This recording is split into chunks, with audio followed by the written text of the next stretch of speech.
Pra galerinha que adora, está chegando mais um áudio do livro O Diário de um Banana, Roderick é o cara. Mas antes, se inscreva aqui no canal se você gostou. Deixe seu like que nos ajuda a crescer cada vez mais. Ative também o sininho das notificações, para que você fique sempre atualizado com os vídeos que estão chegando. Então valeu! Agora sim, vamos à leitura. Mês, novembro. Dia da semana, segunda-feira. Já faz uma semana desde a festa do Roderick, e eu parei de me preocupar com a possibilidade de a mamãe e o papai nos pegar por causa dela. Mas lembra daquela porta do banheiro que trocamos? Bem, tinha me esquecido dela até esta noite. O Roderick estava no meu quarto, me enchendo, quando o papai entrou no banheiro. Uns 2 segundos depois, ele falou uma coisa que fez o Roderick gelar. Pensei que estivesse tudo acabado. Se o papai soubesse da porta, era só uma questão de tempo para que descobrisse sobre a festa. Mas o papai não ligou os pontos. Sabe, acho que não seria tão mal se a mamãe e o papai descobrissem sobre a festa. O Roderick ficaria de castigo, o que seria animal. Então, se eu descobrir um jeito de entregar tudo sem o Roderick ficar sabendo, vou mandar ver. Dia da semana, terça-feira. Hoje recebi a primeira carta do meu amigo correspondente francês, Mamadou. Decidi rever minha atitude e me aplicar com força total nessa história. Então, hoje, quando escrevi para o Mamadou, tentei ajudá-lo ao máximo. Acho uma besteira Madame Lefrère proibir o e-mail com nossos correspondentes. O Albert Murphy já se correspondeu algumas vezes com seu amigo, e isso está custando uma fortuna em selos. Dia da semana, sexta-feira. Esta noite os pais do Hawley saíram para jantar, e por isso chamaram a babá. Não sei por que o Hawley não pode cuidar de si mesmo por umas poucas horas, mas acredite, não estou reclamando. A babá dele é a Heather Hills, e ela é a garota mais bonita do ensino médio da escola de Crossland. Então, sempre que os Jefferson saem, faço questão de estar na casa do Hawley a tempo, para a hora da história. Esta noite cheguei no Hawley lá pelas 8 horas. Até pus um pouco do perfume do Roderick para a Heather ficar com a boa impressão. Bati na porta e esperei a Heather abrir. Mas fui pego de surpresa quando o vizinho do Hawley, o Leland, atendeu no lugar dela. Não acredito que os pais do Hawley trocaram a Heather pelo Leland. Eles deveriam pelo menos ter checado comigo antes de fazer uma coisa estúpida dessas. Assim que percebi que a Heather não estava lá, me virei para voltar para casa. Mas o Hawley me perguntou se eu não queria ficar para jogar Magia e Monstros com ele e o Leland. A única razão de eu ter dito sim foi porque achei que era algum tipo de game. Mas aí descobri que se joga isso com lápis, papel e uns dados especiais, e que você deve usar a imaginação, ou sei lá o quê. No fim das contas, acabou sendo bem divertido, principalmente porque no Magia e Monstros dá para fazer todas as coisas que você nunca poderia fazer na vida real. Quando cheguei em casa, contei para a mamãe tudo sobre Magia e Monstros e como Leland era um mestre de jogo animal. Roderick me ouviu falando do Leland e disse que ele é o maior nerd do ensino médio. Mas isso veio de um cara que passa suas noites de sábado colocando vômitos falsos sobre os carros do estacionamento do shopping. Então acho que não vou levar muito a sério a opinião do Roderick. Dia da semana, quarta-feira. Tenho ido à casa do Leland toda a tarde depois da aula, para jogar Magia e Monstros. Hoje estava indo para lá de novo, quando a mamãe me parou na porta. Ela andava meio desconfiada com toda essa história de Magia e Monstros. E pelas perguntas que me tem feito, parece que ela acha que o Leland está nos ensinando bruxaria ou coisa do tipo. Por isso hoje a mamãe disse que queria ir comigo para nos ver jogar. Eu implorei para ela não ir, porque para começar, sei que não aprovaria toda a violência que tem no jogo. Além disso, eu sabia que a presença dela iria arruinar completamente a experiência para todo mundo. Quando implorei para a mamãe não ir junto, isso só aumentou a desconfiança dela. Então agora não tinha jeito de fazê-la mudar de ideia. O Hawley e o Leland não estavam nem aí com o fato de a mamãe ter ido comigo. Mas eu não conseguia me divertir, porque me sentia um completo idiota jogando na frente dela. Achei que a mamãe ia acabar se entediando e voltando para casa, mas ela ficou. E bem quando pensei que finalmente ir embora, a mamãe disse que ela queria jogar também. Aí o Leland começou a criar um personagem para a mamãe, apesar da minha tentativa de sinalizar a ele que aquilo era um grande erro. Quando o Leland criou um personagem para ela, a mamãe falou que queria ser minha mãe no jogo. Pensei rápido e disse que todos os personagens no Magia e Monstros eram órfãos. Então ela não podia ser minha mãe, e a mamãe acreditou em mim. Mas perguntou Liland se o nome do seu personagem podia ser mamãe, e ele disse sim. Tenho que dar crédito a ela por ter encontrado essa saída, mas isso aniquilou totalmente o resto do jogo para mim. Mesmo a mamãe não sendo tecnicamente minha mãe no jogo, ela certamente agiu como se fosse. Teve um momento em que nossos personagens estavam numa taverna, esperando o espião chegar, e o meu anão, Grinlon, pediu uma caneca de hidromel. Essa bebida é meio que nem cerveja no Magia e Monstros, e acho que a mamãe não aprovou isso. A pior parte do jogo foi quando tivemos de entrar numa batalha. Sabe, o objetivo do Magia e Monstros é matar o máximo de monstros possível para acumular pontos e passar de fase.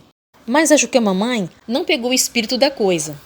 Depois de mais ou menos 1 hora nesse ritmo, decidi ir embora. Juntei minhas coisas e fui para casa com a mamãe. No caminho, a mamãe não parou de falar do Magia e Monstros. Comentava sobre como isso podia ajudar minhas habilidades matemáticas e coisas assim. Tudo o que posso dizer é: espero que ela não esteja planejando virar uma jogadora assídua, porque na primeira chance que eu tiver, a mamãe vai ser entregue a um bando de orcs. Dia da semana, quinta-feira. Hoje, depois da aula, a mamãe me levou a uma livraria e comprou praticamente todos os livros de Magia e Monstros que tinham na prateleira. Ela deve ter deixado uns $200 e nem me fez gastar uma única grana da mamãe. Percebi que talvez tivesse julgado a mamãe rápido demais e que talvez não fosse tão ruim assim tê-la no nosso grupo afinal. Eu estava pronto para levar os meus livros novos para a casa do Liland, mas foi aí que descobri que tinha um porém. A mamãe tinha, na verdade, comprado todos esses livros para que o Roderick e eu jogássemos Magia e Monstros juntos. Ela disse que era um bom jeito de nós dois resolvermos nossas diferenças. A mamãe falou que queria que o Roderick fosse o mestre de jogo, como o Liland. Aí ela jogou a pilha de livros na cama dele e o mandou começar a estudar. Já tinha sido ruim o bastante ter que jogar na frente da mamãe na casa do Liland, mas eu sabia que jogar com o Roderick seria umas 10 vezes pior. A mamãe estava falando sério sobre o Roderick e eu jogarmos juntos, então sabia que ia ter de encarar essa. Gastei mais ou menos 1 hora no meu quarto, inventando personagens com nomes dos quais o Roderick não poderia caçoar, como Joe e Bob. Assim que terminei, encontrei o Roderick na cozinha e começamos nosso jogo. Acho que devo agradecer por tudo ter acabado tão rápido. E só espero que a mamãe tenha guardado as notas fiscais dos livros. Dia da semana, sexta-feira. Os professores têm realmente ficado em cima dos garotos esse ano, para não colarem uns dos outros. Lembra que eu disse estar feliz em ser posto ao lado do Alex Arruda na aula de matemática? Bem, isso não me ajudou em nada. A senhora Lee é minha professora de matemática e acho que ela também deu aula para o Roderick, porque essa mulher me vigia que nem uma águia. Às vezes penso que seria muito bacana se eu tivesse um olho de vidro ou algo assim. Em primeiro lugar, poderia usá-lo para pregar todo tipo de peça nos meus amigos. Mas o verdadeiro motivo de eu ter um olho assim seria para tirar notas melhores. No primeiro dia de aula, eu apontaria meu olho de vidro para baixo, assim. Eu diria o seguinte para o professor: olha, só queria dizer que eu tenho um olho de vidro. Então não pense que estou olhando a prova dos outros. Aí, durante uma prova, eu apontaria meu olho de vidro para minha própria folha de papel e olharia a prova de algum CDF com meu olho verdadeiro. Eu poderia colar tudo, e o professor seria muito burro para notar. Infelizmente, eu não tenho um olho de vidro. Então, se a mamãe me perguntar por que fui mal na prova de matemática hoje, essa é minha desculpa. Dia da semana, domingo. O Roderick tem pedido dinheiro à mamãe e o papai ultimamente. Acho que o programa da grana da mamãe não tem funcionado muito para ele. Ela tentou dar mais trabalhos para o Roderick ganhar mais dinheiro, mas isso não está indo muito bem. Mas hoje à noite, a mamãe descobriu um jeito de fazer o Roderick ganhar algum. Minha escola mandou uma carta dizendo que a aula de música foi cancelada por cortes no orçamento e que então os pais deviam pôr os filhos em aulas particulares. A mamãe disse a ele para me dar aulas particulares de bateria e que ela o pagaria por isso. Acho que a mamãe teve essa ideia porque, ultimamente, o Roderick tem contado a todo mundo que é baterista profissional. Tem um espetáculo chamado Maluquices da Comunidade, no qual todos os pais da vizinhança fazem apresentações de comédia, e que está em cartaz no teatro local há umas 2 semanas. Numa noite, o baterista ficou doente. O Roderick entrou no lugar dele e recebeu 5 pratas por isso. Não sei se isso realmente faz do Roderick um baterista profissional, mas isso não me impediu de usar o fato para ganhar pontos com as garotas da escola. Quando a mamãe falou para o Roderick que devia começar a me dar aulas de bateria, ele não se animou muito com a ideia. Mas aí ela disse que pagaria 10 pratas por aula e que eu poderia arranjar alguns amigos para se inscrever também. Então agora tenho que recrutar umas pessoas para a academia de bateristas do Roderick. E já dá para ver que isso não vai ser muito divertido. Dia da semana. Segunda-feira. Não consegui convencer nenhum dos meus amigos a entrar na escola de bateria do Roderick, fora o Hawley. E eu meio que tive de passar a perna nele para que entrasse. O Hawley está sempre dizendo que quer aprender a tocar percussão, mas só os pratos que se usam nas bandinhas. Eu contei para o Hawley que estava certo de que o Roderick cobriria toda essa parte na 4ª semana do curso, e isso deixou bem animado. Apenas fiquei feliz por não ser obrigado a ter aulas de bateria sozinho. Hawley veio depois da escola, e nós descemos ao porão para a nossa primeira aula. O Roderick começou nos mostrando alguns exercícios de bateria bem básicos. Só tinha uma almofada para estudo e 2 baquetas.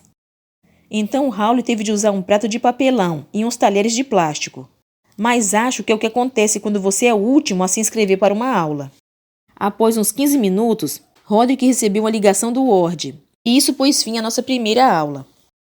A mamãe não ficou muito contente em ver o Hawley e eu subindo tão cedo, então ela nos mandou de volta para o porão. Ela disse para não subirmos até que o Roderick nos desse, pelo menos, uma lição de casa. Então ele nos deu. Dia da semana. Terça-feira.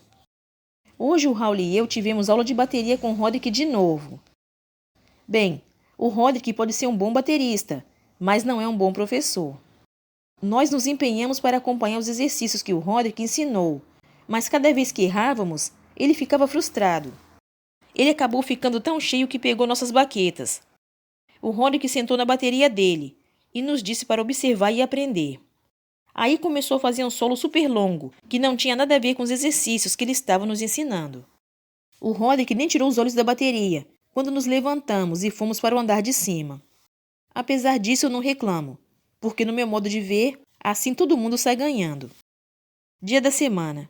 Quinta-feira. Nós temos que entregar um trabalho de história, logo antes do Dia de Ação de Graças, e é melhor eu começar a levar isso a sério. Os professores estão ficando mais exigentes com relação aos nossos trabalhos, e o jeito que eu normalmente faço as coisas não está mais funcionando tão bem.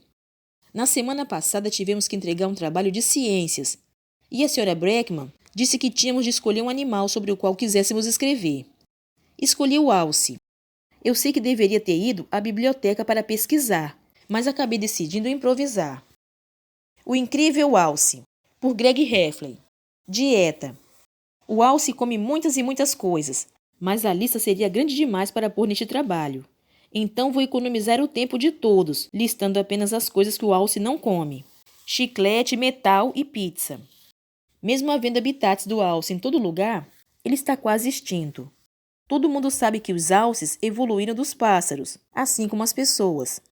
Mas em algum lugar da linha evolutiva, as pessoas ficaram com braços, e os alces acabaram com aqueles chifres inúteis.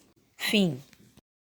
Na verdade, achei que tinha feito um belo trabalho, mas a senhora Breckman deve ser uma especialista em alces ou coisa do tipo, porque me fez ir à biblioteca e recomeçar o trabalho do zero. E meu próximo trabalho não vai ser mais fácil. Tenho que escrever um poema sobre a primeira década do século XX para a aula da senhora Ruff, e não sei bulhufas de história ou poesia. Então acho que é melhor começar a meter o nariz nos livros. Dia da semana. Segunda-feira. Ontem eu estava no Hawley, jogando jogos de tabuleiro, e aconteceu a coisa mais louca. Quando o Hawley estava no banheiro, notei que havia um pouco de dinheiro de brinquedo saindo da caixa de um dos outros jogos. Não acreditei no que vi, porque o dinheiro de brinquedo dentro daquele jogo era exatamente do mesmo tipo que a mamãe usa para a grana da mamãe.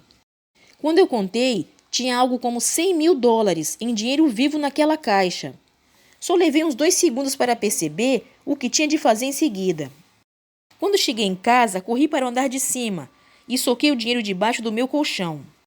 Revirei na cama a noite inteira tentando pensar no que fazer com a minha nova grana da mamãe.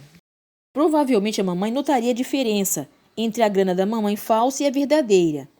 Então, hoje de manhã, resolvi fazer uma pequena experiência. Perguntei à mamãe se podia trocar um pouco de grana da mamãe para comprar selos, pois queria escrever para o meu amigo correspondente. Eu estava realmente nervoso quando entreguei o dinheiro a ela. Mas ela pegou a grana sem nem piscar. Que sorte! Acho que consigo fazer esses $100.000 durarem até o ensino médio. Talvez até mais. Talvez eu nem tenha que arranjar um emprego de verdade depois. O truque vai ser não trocar muito dinheiro de uma vez só, senão a mamãe vai saber que tem algo errado. E tenho que me lembrar de ganhar alguma grana da mamãe verdadeira de vez em quando, para não levantar muitas suspeitas. Mas vou dizer uma coisa. Não vou usar o dinheiro que a mamãe me deu para comprar selos. Recebi ontem uma foto do meu amigo correspondente, o Mamadou, e isso realmente matou qualquer chance de escrever de volta para ele. Dia da semana, terça-feira. Meu grande trabalho de história é para amanhã. Mas eles têm falado a semana inteira que vai cair um monte de neve amanhã. Então eu não tenho me preocupado tanto assim. Lá pelas 10 horas da noite, dei uma espiada pela janela para ver o quanto de neve já tinha caído, mas não acreditei no que vi quando abri a cortina. Cara, estava contando que a aula fosse cancelada amanhã. Liguei a televisão no noticiário para ver o que tinha acontecido, mas o homem do tempo estava contando uma história totalmente diferente do que tinha dito 3 horas antes. Isso queria dizer que eu tinha de dar um gás no meu trabalho de história. O problema é que estava tarde demais para ir à biblioteca, e não temos nenhum livro em casa sobre a primeira década do século XX. Sabia que tinha de pensar em algo rápido. Aí eu tive uma grande ideia. O papai já tinha salvado o Roderick 1 milhão de vezes com seus trabalhos escolares, então pensei que ele podia me ajudar também.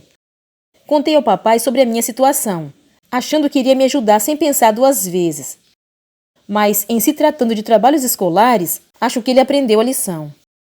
Roderick deve ter me ouvido falar com o papai, porque ele me disse para segui-lo até o andar de baixo. Lembra que o Roderick teve aula com o Sr. Ruff, meu professor de história na escola? Bom, acontece que o Sr. Ruff deu exatamente a mesma lição para a classe do Roderick, quando ele estava no meu ano. O Roderick deu uma fuçada na sua gaveta de tranqueiras e encontrou o velho trabalho. Aí ele disse que me venderia por 5 pratas. Falei que não tinha chance nenhuma de fazer isso. Era bastante tentador, admito. Porque, primeiro, como todos os trabalhos do Roderick passaram pelo papai, eu sabia que ele tinha tirado uma nota boa. E segundo, estava numa daquelas capas de plástico que os professores adoram. Além disso, eu tinha um monte de grana da mamãe debaixo do colchão, no andar de cima, e sabia que poderia pagar o Roderick com aquilo. Mas eu não podia fazer isso. Quer dizer, já colhei de outras pessoas em provas e tal, mas comprar um trabalho de alguém era levar a coisa toda a um outro patamar. Então decidi que iria ter de sentar a bunda na cadeira e fazer o mesmo trabalho. Comecei a pesquisar no computador, mas lá pela meia-noite, a pior coisa possível aconteceu. Acabou a luz. Foi aí que eu soube que estava numa bela enrascada. Sabia que iria bombar em história se não entregasse o trabalho. Então, mesmo contrariado, decidi aceitar a oferta do Roderick. Juntei $500 da grana da mamãe e voltei ao porão. Mas o Roderick não me deixou sair dessa tão fácil. Roderick disse que seu novo preço era $20.000 em grana da mamãe. Falei que não tinha isso, então ele simplesmente se virou e voltou a dormir. Àquela altura eu estava realmente desesperado, então subi a escada. Peguei um bom punhado de notas de 1.000 e levei-as de volta ao quarto do Roderick. Entreguei o dinheiro e ele me deu trabalho. Me senti realmente mal pelo que fiz, mas tentei não pensar nisso e fui dormir. Dia da semana, quarta-feira. No ônibus a caminho da escola. Tirei o trabalho do Roderick da minha mochila. Mas foi só dar uma olhada para perceber que havia algo muito errado. Para começar, o poema não estava digitado, e sim escrito à mão pelo Roderick. Foi aí que caiu a ficha. O papai só começou a fazer os trabalhos do Roderick no ensino médio. Então isso queria dizer que aquele era um trabalho do próprio Roderick. Comecei a ler para ver se ainda dava para usá-lo. Mas aparentemente o Roderick era ainda pior nas pesquisas do que eu. 100 anos atrás, por Roderick Heffley. Às vezes me pergunto, sentado à beira do cais. Coisas do tipo, como era o mundo 100 anos atrás? Homens da caverna montavam dinossauros? Cresciam flores, aliás? A gente pode imaginar, mas isso foi 100 anos atrás. Se construíssem uma máquina do tempo e me mandassem em missão de paz, eu poderia ver o que é que pegava 100 anos atrás. Aranhas gigantes dominavam a Terra?